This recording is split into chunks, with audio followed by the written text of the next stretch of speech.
Hello everyone and welcome back into the GSMC Dead Ball Sports Podcast, brought to you as always by the GSMC Sports Network. And for our fourth segment of today's show, we're going to be continuing our quote-unquote What's Next series, talking about all 12 CFP teams and what they need to do to get back to this spot next season. And we're going to be talking about one of the more bizarre ones, the Tennessee Volunteers, because I really don't necessarily know how to define this Tennessee Volunteers team yet. Are they just a solid SEC team who got by with a pretty easy schedule and whose only notable win was Alabama at home? Or are they truly an elite college football team? We'll have to find out in 2025 because I don't think many questions were answered in that department in 2024. But what I can tell you is that another year of Nico Iamaleava at the helm for this offense, and the fact that they can definitely find new pieces to rebuild this defensive line after guys like James Pierce Jr.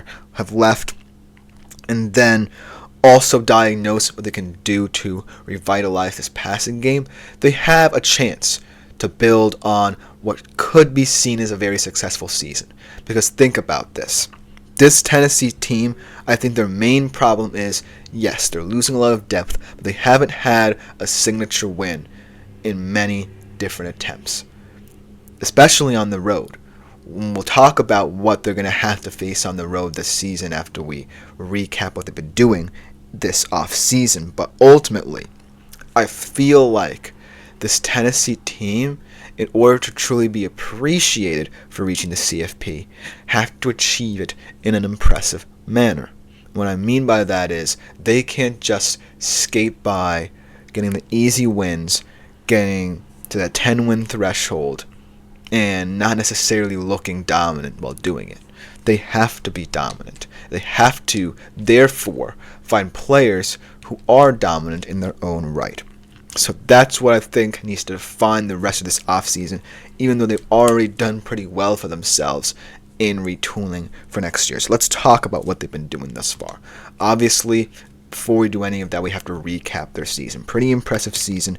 Obviously, beating Alabama, pretty big win, but ultimately not being able to beat Georgia and teams of that magnitude, and then getting boat raced on the road at Ohio State when a lot of people were picking you to win that game, definitely did not leave a good mark in the minds of all the Tennessee fans down there. But the good news is that your quarterback, in his third year, second as the starter, Nico Iamaleava, returns and has a chance to develop. Obviously, one major thing of note for Nico is how he looks against the elite teams, because his best performances were against FCS schools like Samford, and that's not going to cut it against teams like Georgia, Alabama, Texas if you have to face them down the line in your career. But ultimately, the fact that he's returning, the fact that he's continuing to learn and mature, and the fact that Josh Heupel is his coach and he really loves investing in quarterbacks who can mature and develop like he did with Hendon Hooker in his career, I feel like Nico has a definite chance of growth next season. But ultimately, let's talk about the production they are losing on that side of the football, because they are losing a very important cog in their offensive line, and Cooper Mays, who is definitely defined as one of the heartbeats of that team, not just offensively, but for the entire identity and culture of this Tennessee Volunteers football team. And then one of the most underrated backs, potentially one of the best backs in the SEC at the very least, Dylan Sampson, losing a lot of yards from him, and you're going to have to find a way to replace him. But ultimately, I feel like where they were lacking was in the passing game. Nico, for large portions of this season, didn't necessarily develop a ton of rapport with his receivers. Obviously, there's a lot of hope surrounding guys like Squirrel White and Brew McCoy, but they hadn't really separated themselves over the course of that season. But ultimately, I feel like there could be some guys that emerge, quote-unquote. Mike Matthews, the rising sophomore, former 5-star, has a chance to step up into a bigger role. Because ultimately, Nico hasn't necessarily thrown for that many yards against elite teams. In fact, he's only passed for more than 200 yards against an FBS opponent 4 times in 13 career starts this season. But then I think about this Tennessee team, and then I start to think about, well, what about this defense? Because at least the offense is returning its starting quarterback, and there's an opportunity for these young guys to really step up. But the defense did lose potentially one of the better prospects in this year's draft in James Pierce, and now they're going to have to rebuild. And though their defensive line coach is fantastic at diagnosing new talent, they're definitely going to have to start thinking about who's going to really bolster this offensive line, whether it be some of their recruits or through the transfer portal as well. They've already done very good work in terms of diagnosing that area of need in terms of the recruiting trail and the transfer portal as well. So let's start off with the recruits that will define this 2025 class for the Tennessee Volunteers, starting off by the defensive tackle, the number 3 defensive tackle in the ESPN 300, number 38 overall prospect, Isaiah Campbell. He could definitely help lead this defensive line retool. And then on the offensive side of the football, to kind of compensate for the loss and accommodate for the loss of a guy like Cooper Mays, they bring in the number 5 recruit in the ESPN 300, David Sanders, at the offensive tackle position, and ultimately wraps up the highest ranked class of the Josh Heupel era. And ultimately that's good for the allure of Tennessee, because that means players want to play for not just Heupel, to play for a guy like Nico Iamaleava, who they believe in and invest in, and play for the defensive line coach who is known for getting the most out of a guy like James Pierce Jr. So that's a very good thing. In terms of the transfer portal, they haven't really done much in terms of defensively. I feel like Tennessee loves to build things defensively from the ground up.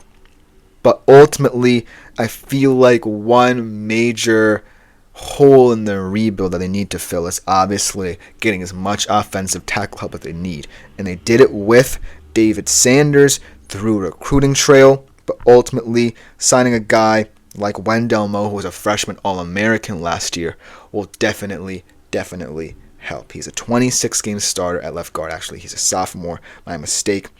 And the Vols certainly need as much guard help as possible, as well as they are losing 3 guards to potentially draft. So ultimately, Wendell Moe addresses an area of need.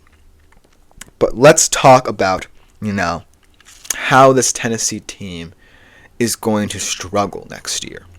Because like I said, the ultimate goal for Tennessee isn't necessarily just winning on the recruiting path or in the transfer portal and diagnosing area of needs.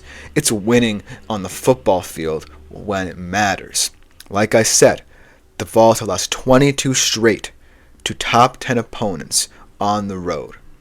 And it's really a shame, because this Tennessee team really thinks that they can find talent, invest in it, watch that talent grow, mature, and it's what they're doing with this team right now. They're investing in Nico.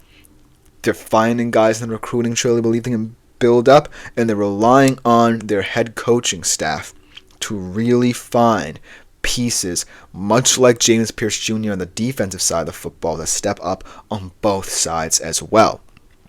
But it's not going to matter if you can't put out a good product week in, week out in the SEC, because Nico and this offense can click against every FCS opponent they wish. But until they can do it against the Alabamas, the Texases, the Georgias, the potentially Floridas, the South Carolinas of the world, I feel like it's going to be all for naught. And yes, a CFP appearance is fine and dandy, but I want a team that proves it to me, that proves that they are among the top 12 teams in the nation. Because Tennessee, had an impressive win against Alabama, but it wasn't necessarily enough for me to say that they should have been one of the top 12 teams in the nation. A lot of these other schools in the SEC had way more impressive wins, in my opinion. Yes, they lost more games, but way more impressive wins. It did it in dominating fashion. Tennessee didn't necessarily dominate in many different aspects of all their games against top 10 opponents. That's one thing that they have to diagnose. And speaking of their schedule, they're going to have to do it on the road. They get road tests against Florida, against Bama, both teams who are looking to be very much improved. Florida, obviously, with DJ Lagway. Alabama, maybe going to be looking more dangerous in the second year of the Kalen DeBoer era after a disappointing first season there. And then they get Georgia at home. So it's definitely not going to be easy sledding here for Tennessee. They're going to have to find ways to stack top 10 wins, and I believe in Nico and Josh Heupel to do so. The question is, do any of these players coming in have it in them to be willing to invest into the culture that Tennessee is building? Because if they do, this can be a very, very special team. But if they don't, then I really think Tennessee's in danger of just becoming another humdrum SEC team. But let me know what you think about this Tennessee team, Nick Collins. Very interesting team to analyze. But coming up next to conclude today's show, we're talking about another interesting team to analyze in terms of the CFP. It's Clemson. What will their future look like? Will Dabo Swinney finally get a little bit more ambitious in his decisions? We'll find out right after this short break.